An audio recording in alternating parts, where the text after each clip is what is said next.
Movie के शुरुआत में हम एक डरी हुई लड़की को देख पाते हैं जिसका नाम सोनिया था। उसको देखकर पता चल जाता है कि वो काफी मेंटली डिस्टर्ब हो चुकी है और वो बार बार डॉल का नाम ले रही थी, जिससे वो काफी डर जाती है। तभी उस रूम में सोनिया का बॉयफ्रेंड टैनो आ जाता है, जो कि वो उसे शांत करने की कोशिश करता है, लेकिन उसका कोई फायदा नहीं होता। और तभी सोनिया को अपने सामने उस बच्चे की आत्मा दिखती है, जिससे वो और भी डर जाती है। उसे देखकर ये साफ पता चल रहा था कि इन सब चीजों से वो काफी फ्रस्ट्रेटेड हो गई है। इसलिए अंत में सोनिया एक फोक लेकर अपने ही गले में मार लेती है, जिससे कि उसकी वहीं पे मौत हो जाती है और ये सीन डॉल को दिखाकर खत्म हो जाती है। अब अगले सीन में हम एक फैमिली को देखते हैं जो हाल ही में नए टाउन में शिफ्ट हुए थे और वो आज के दिन चर्च में कम्युनियन सेलिब्रेट करने आए थे, जिसके अंदर उनकी बेटी जूडिथ ने भी पार्टिसिपेट किया था। अब यहाँ पर कम्युनियन का मतलब चर्च का एक फेस्टिवल होता है जहाँ पर ब्रेड और वाइन खाई जाती है, जिसको जीसस क्राइस्ट की याद में लोग मनाते हैं। अब चर्च के अंदर कम्युनियन स्टार्ट होता है, जहाँ पर हमें जूडिथ की बड़ी बहन यानी सारा को देख पाते हैं और वहाँ पर उसकी मॉम भी थी। और कुछ समय में वहाँ पर सारा की बेस्ट फ्रेंड रेबी भी आती है, जो कि एक एथियस्ट लड़की थी, यानी कि वो भगवान पर विश्वास नहीं करती थी। कम्युनियन के बाद में सभी बच्चे चर्च के बाहर अपनी अपनी फोटोज निकालने लगते हैं कि तभी वहाँ पर एक औरत आ जाती है और वो सारा के पास जाकर अपनी बेटी मैरिसोल के बारे में पूछने लगती है। वो औरत बताती है कि इसी चर्च में कम्युनियन के बाद उसकी बेटी लापता हो गई थी और आज तक उसका पता नहीं चला। अब जब तक वो औरत ये सारी बात कर रही होती है कि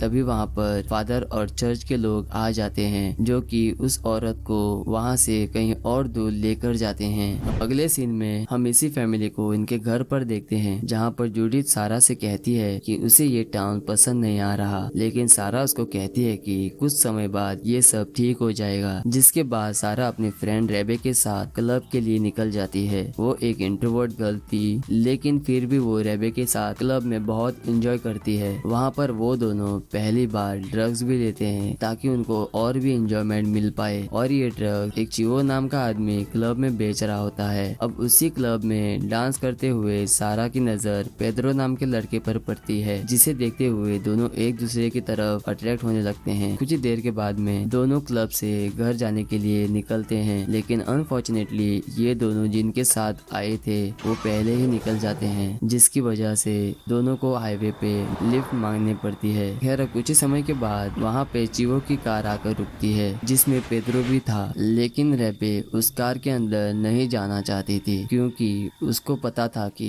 चिवो बहुत ही बुरा लड़का है। पर सारा को यहाँ पर कैसे भी करके घर पर पहुँचना था क्योंकि वो बहुत ही लेट हो गई थी। जिसके बाद दोनों कार में बैठ जाते हैं और चिवो फ्लर्ट करना शुरू कर देता है। अब इसी दौरान चिवो कार को जंगल की तरफ मोड़ देता है, ये कहकर कि वो लोग थोड़ा और एंजॉय करेंगे। और इसकी वजह से रेबे और चिवो के बीच झगड़ा होना शुरू हो जाता है। उसी दौरान सारा एक व्हाइट ड्रेस वाली छोटी सी लड़की को कार के सामने से गुजरता हुआ देखती है, जिसके बाद में चिवो कार को रोक देता है। सारा को असल में उस लड़की की टेंशन होने लगी थी, इसलिए वो कार से उतरकर उसे ढूंढने लगती है, पर उसे एक डॉल के अलावा कुछ नहीं मिलता। अब वो उस डॉल को अपने पास रखती है, ये सोचकर कि जब वो उस लड़की को देखेगी तब वो उसको वापस लौटा देगी। और इसी तरह सारा उस डॉल को घर पर लेकर आ जाती है। यहाँ पर हम ये भी नोटिस कर पाते हैं कि वो डॉल काफी हद तक सोनिया की डॉल जैसी दिख रही थी।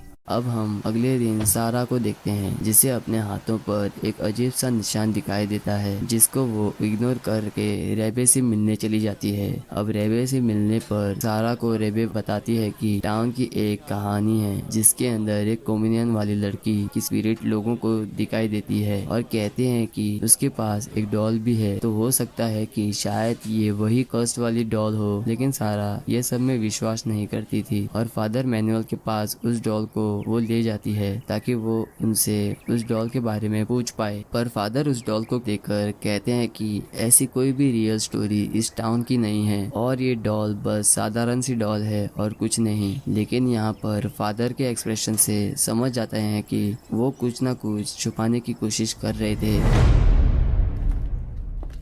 खैर अब सारा घर वापस आ जाती है और नहाने चली जाती है, जहाँ पर कुछ ही समय के बाद उसके साथ डरावनी चीजें होने लगती हैं और अचानक से उसके ऊपर एक स्पिरिट हमला कर देती है। और तभी सारा अपने आप को एक कुएं में देखती है जहाँ पर पानी भर रहा था और वही व्हाइट ड्रेस पहनी छोटी सी लड़की की स्पिरिट उसे पानी में मारना चाहती थी। वो इन सब से डर कर जोरों से चिल्लाने लगती है कि तभी उसके पेरेंट्स आकर उसे संभालने लगते हैं। सारा उस वक्त अनकॉन्शियस थी और ऐसा लग रहा था कि ये सब उसके मन में चल रहा था या फिर ये कहें कि वो सपना देख रही थी। अब इस चीज के बाद उसके पेरेंट उस पर शक करने लगते हैं कि शायद सारा ड्रग्स लेती है और उसी की वजह से वो अनकॉन्शियस हो गई थी। लेकिन वो ड्रग्स वाली बात को मना कर देती है और रेबे से मिलने चली जाती है। अब सारा ये सारी बातें रेबे को बताती है और ये भी बताती है कि उसके हाथ पर एक निशान था जो कि अब बड़ा हो रहा है। जिसके बाद रेबे भी रिवील करती है कि उसके कंधे पर भी ऐसा ही निशान है और दोनों को ऐसा लगता है कि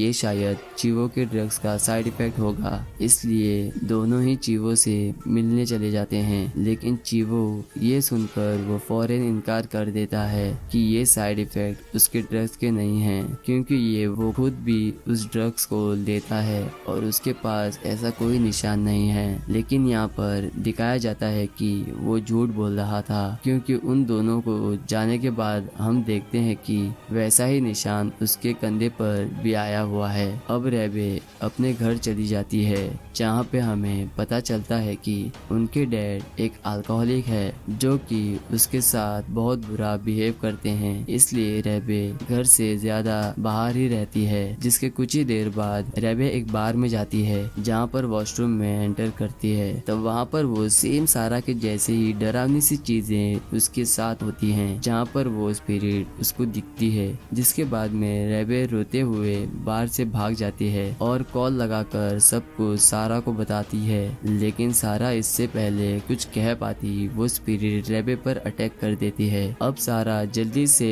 रेबे के पास जाती है, जहाँ पर वो उसको अपनी तरह ही अनकॉन्शियस पाती है और उसी वक्त हम उस स्पिरिट को देखते हैं जो कि रेबे को पानी में मारने की कोशिश कर रही थी, या फिर ये कहें कि उसकी स्पिरिट को मारने की कोशिश कर रही थी। और सही समय रहते हुए सारा रेबे को होश में ला देती है, जिससे कि उसकी जान बच जाती है। अब दोनों यहाँ से चीवो के पास जाने लगते हैं, क्योंकि उन्हें लगता है कि ये स्पिरिट उस पर भी हमला करेगी। दूसरी तरफ हम चीवो को देखते हैं, जिसको इसी स्पिरिट ने हॉन्ट करना शुरू कर दिया था, जिससे डर के वो अपनी कार लेकर वहाँ से भाग जाता है। पर उस कार के अंदर भी वो स्पिरिट आ जाती है, जिससे चीवो का एक्सीडेंट हो जाता है और उसी जगह उसकी मौत हो जाती है। अब ये सारा और रेबे के सामने हुआ था, जिसकी वो दोनों बहुत बहुत रोने लगते हैं। अब अगले सीन में हम दोनों को पेद्रो के साथ देखते हैं, जहाँ पर पेद्रो इनको बताता है कि कुछ साल पहले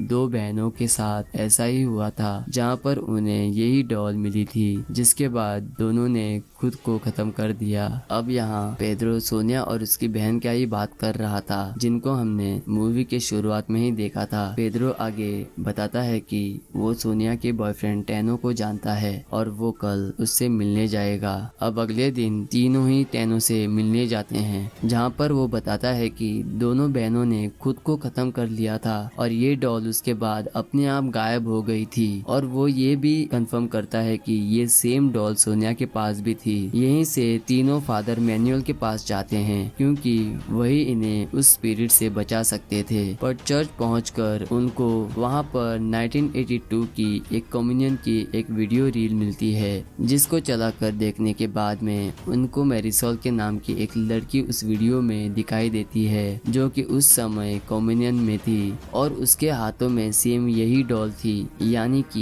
ये स्पिरिट मैरिसोल की है। अब यहाँ से सारा को उसी औरत की याद आ जाती है, जो कि कम्युनियन के दिन चर्च पर अपनी बेटी मैरिसोल को ढूंढते हुए आई थी, और इसलिए तीनों उसी औरत से मिलने का फैसला करते हैं। पर उससे पहले इनके ऊपर वो स्पिरिट वापस से अटैक कर देती है और इस बार पेद्रो उसका शिकार बनता है। और अब आपको समझ में आया होगा कि उस रात ये चारों उस कार के अंदर थे, जहाँ पर इनको मैरिसोल की स्पिरिट दिखाई दी थी और डॉल इन चारों को ही मिल गई थी। और और दिखाई दी थी, जिसके चलते ही ये चारों नोट हो गए थे।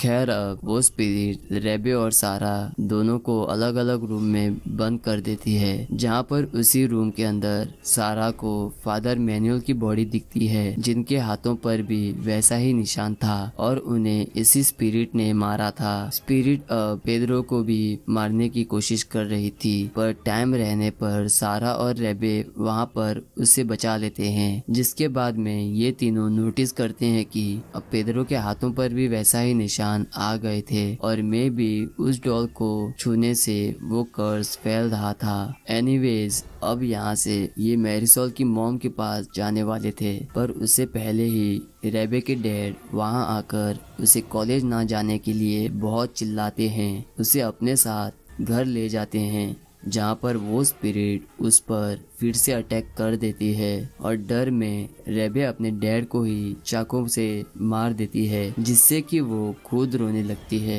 दूसरे तरफ हम सारा और पेड्रो को उसी औरत के घर जाता हुए देख पाते हैं, जहाँ पर सारा मैरिसोल की माँ से मैरिसोल के बारे में पूछती है और उन्हें अपने हाथों वाले निशान भी दिखाती है, जिससे वो औरत समझ जाती है कि उसकी बेटी पर वो कर्ज था और वो अब सारा पर भी आ चुका है। वो औरत इनसे कहती है कि उन्होंने आखिरी बार मैरिसोल को अपने डॉल के साथ क्वेर नाम की जगह पर देखा था, जहां से वो गायब हो गई थी। जिसके बाद दोनों वहां से निकल जाते हैं। अब रात में इनसे मिलने रेबे आ जाती है और उनको सारी बात बताती है और कहती है कि अब वो इस टॉर्चर को नहीं झेल सकती। जिसके बाद सारा उसको समझाती है और अगले सीन में वो स्क्वायर वाले जगह पर जाते हैं। अब वहाँ जाकर तीनों एक ऐसे जगह पर पहुँचते हैं जहाँ पर वो स्पिरिट जो होती है उन्हें मारने की बार बार कोशिश कर रही थी और फिर वहीं पर वो स्पिरिट उन पर अटैक कर देती है और सारा को उसी कुएं में खींच लेती है। अब सारा के सामने मैरिसोल की स्पिरिट थी, जो कि धीरे धीरे उसके पास आती है, पर उसे हर्ट करने के बजाय उसे हक करने लगती है। तभी सारा को मैरिसोल की मदर की बात याद आती है कि कोई भी उसे